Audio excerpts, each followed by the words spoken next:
Wanita sering digambarkan sebagai sosok kuat yang bisa melakukan banyak pekerjaan sekaligus dalam satu waktu. Wanita juga sering mengabaikan sakit yang dideritanya karena banyaknya pekerjaan rumah yang menjadi tanggung jawabnya. Padahal tak ada salahnya bila memeriksakan diri ke dokter atau rumah sakit ketika tubuh menunjukkan gejala penyakit tertentu. Karena bisa jadi gejala yang dirasakan adalah tanda-tanda penyakit berbahaya. Gejala apa saja yang sering diabaikan wanita? Yuk simak ulasannya berikut ini.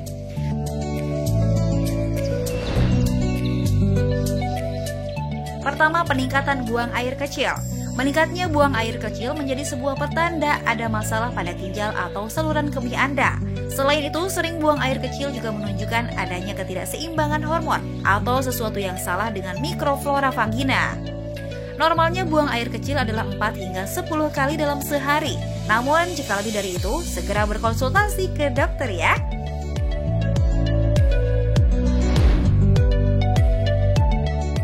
Kedua, menurunnya berat badan tanpa sebab yang jelas. Mungkin bagi beberapa orang menurunnya berat badan dalam waktu yang singkat merupakan hal yang menyenangkan.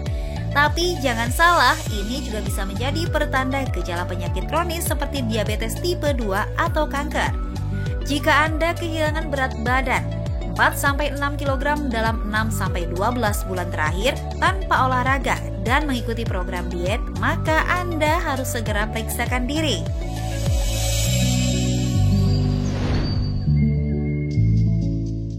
Ketiga, pendarahan setelah menopause. Wanita yang sudah mengalami menopause tak lagi mengalami pendarahan. Tetapi jika Anda mengalami pendarahan setelah menopause, maka harus berhati-hati. Ini bisa menjadi pertanda gejala kanker rahim, servisitis, mioma, dan proses patologis berbahaya lainnya.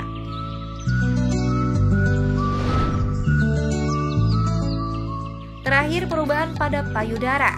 Jika payudara Anda mengalami perubahan, seperti adanya benjolan di area puting, Anda harus waspada.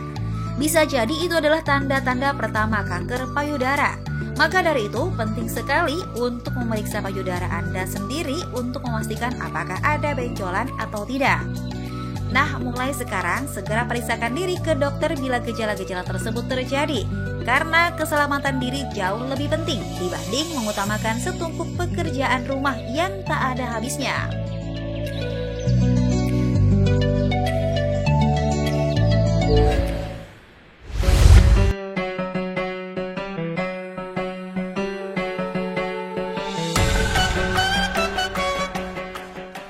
Pemirsa, mempertimbangkan faktor keamanan dan kesehatan ketika membeli alat masak adalah sangat penting. Jangan hanya karena masalah harga, kesehatan Anda menjadi korbannya. Karena tanpa kita sadari, bahan baku yang digunakan dalam membuat peralatan masak sebenarnya juga berpotensi menimbulkan beragam gangguan kesehatan. Anda tidak percaya? Berikut informasinya.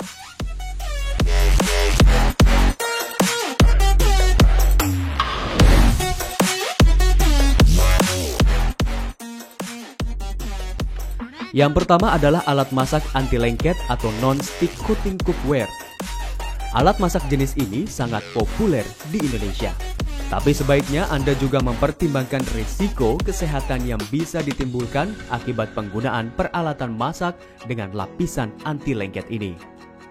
Ketika dipanaskan pada suhu sekitar 350 derajat Celcius, maka peralatan masak anti lengket tersebut bisa melepaskan hingga 15 jenis gas kimia beracun ke udara dalam hitungan menit.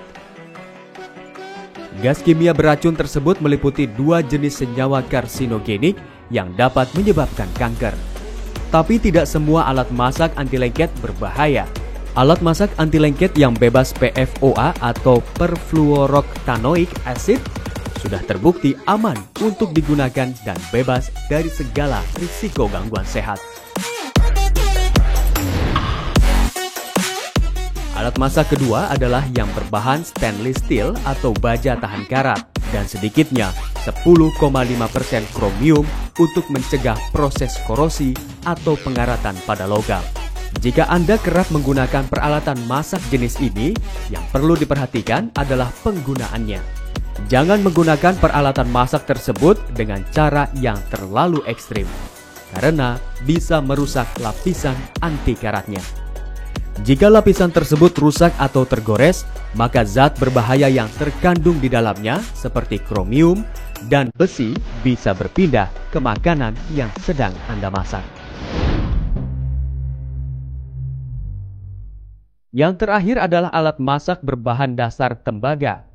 Bentuk peralatan masak dari tembaga memang terlihat menawan di dapur, ditambah lagi dengan sifat logamnya yang konduktif, sehingga peralatan masak tembaga bisa mempercepat proses pemanasan secara merata. Dalam jumlah kecil, tembaga memang bermanfaat untuk kesehatan manusia, tapi jika jumlahnya berlebihan, tembaga bisa menyebabkan keracunan logam berat. Peralatan masak dari tembaga yang tidak dilapisi bahan lain bisa memicu terjadinya pelepasan zat tembaga saat Anda memasak, terutama yang mengandung zat asam. Peralatan masak tembaga yang sudah dilapisi pun masih bisa menyebabkan keracunan logam, karena lapisan yang digunakan biasanya terbuat dari nikel, yang sama beracunnya dengan tembaga saat dipanaskan. Sebaiknya hindari penggunaan peralatan masak berbahan dasar tembaga demi kesehatan Anda. Semoga tips memilih peralatan masak tadi bisa berguna untuk Anda. Yang terpenting adalah jeli dalam membeli peralatan masak yang akan Anda gunakan.